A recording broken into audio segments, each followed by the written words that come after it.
And is it fair to say that you might have looked and felt like the old DeAndre Swift on in the last game, or is that overstating it a little bit?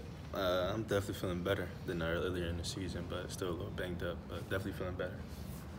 Kirby was telling us about, you didn't even realize that you had hurt your foot in the LSU game. I didn't know until we got back to Athens. Is that right? Yeah. Was it, he said a foot contusion? Did you get stepped on or something? I don't even remember what happened, but I just know when I got off the plane, it was hurting.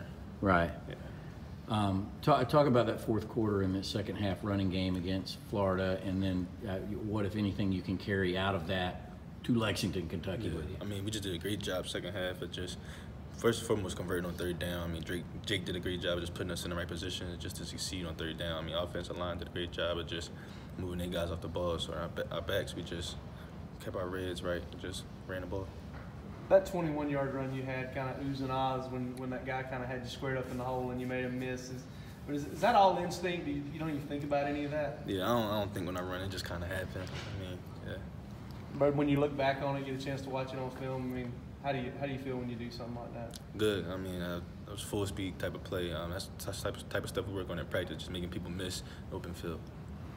Would you be willing to put like a percentage of how you felt health-wise, to date, and how much you were on before? I mean, I was healthier than I've been, but my left foot really wasn't 100%. I couldn't really cut off my left foot, but it just happened. I had a good game. Concerning the run game, you and Elijah combined for 32 carries, I think, against Florida. Is that the kind of, ideally, I mean, I know you guys are going to do what the coaches say, but ideally, is that kind of what you're looking for, just a chance to get lathered up and do that in the run game? I mean, yeah, most definitely. I mean, I think the more opportunities we get, it just open the game for so much more, like passing the ball, like running the ball. If we do good, it open the game up so much more to happen. How do you see the run game figuring into this game against Kentucky? And obviously, there's a lot riding on it. I mean, real good. I mean, I feel good about running the ball every time, but the linebackers do a great job of plugging the hole real fast. So as running backs, we gotta be more patient. Speaking about that run that you had, what are dog yards from Coach McGee? You said what are dog yards? Yeah. Like I said, making people miss, running over people, just creating yards. Like the line can only get you to a certain point, so anything you do beyond that is dog yards. Is that something like he goes over with y'all after the game, or is it like something? Yeah, most definitely, yeah.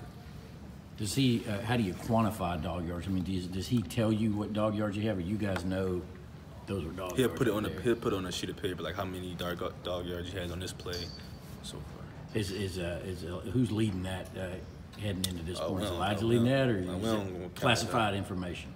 Well, no, we don't count it up. But okay. Yeah. I mean, Coach McGee's, as a recruiter, he's probably got a lot to do. I mean, is that a situation where he goes through and breaks that down, or is there a GA that does that? Do you know who? Oh, I don't know. I don't know who does. I just know when we come in the film room, it's a sheet of paper. Can you? So this is for all the marbles. This game. I mean, there's no question. This is to Atlanta. Punch your ticket. What's your feelings going into the game, and just who the opponent is? I don't know whether you thought it'd be Kentucky at the beginning of the season, but they got the same record as you guys going into this game. Hey, got a great team over there, Kentucky. They're doing a great job, great offense. The defense is, I think, one of the best in the country right now. So we just got to really stay focused and do what we do, and I think we'll be all right. Did your dad make it to every game? Yeah, my parents try to make it to every game. They did? Yeah. Does that get expensive being from Philly? Yeah. Those injuries you talked about, how have you used those injuries as motivation to get back to where you want to be this season? I try to get treatment like 3 times a day before practice every day. I just do the best I can off the field so I could produce on the field. Because I'm on the field, people are going to expect me to produce like I'm 100%, so that's what I try to do. I was going to ask you if you're tired of going in the training room. I mean, doesn't that require you to get up early in the morning? Yeah, I get up at like 6 in the morning. Get treatment, come back right after class, get treatment, come back again before practice. So I got to do what I got to do to be ready to play. That's all. Coach Infante obviously was your coach in high school. What's a lesson that you took from him that you've used to translate to your role here on the team? He helped me mature at a young age. Going into high school, I was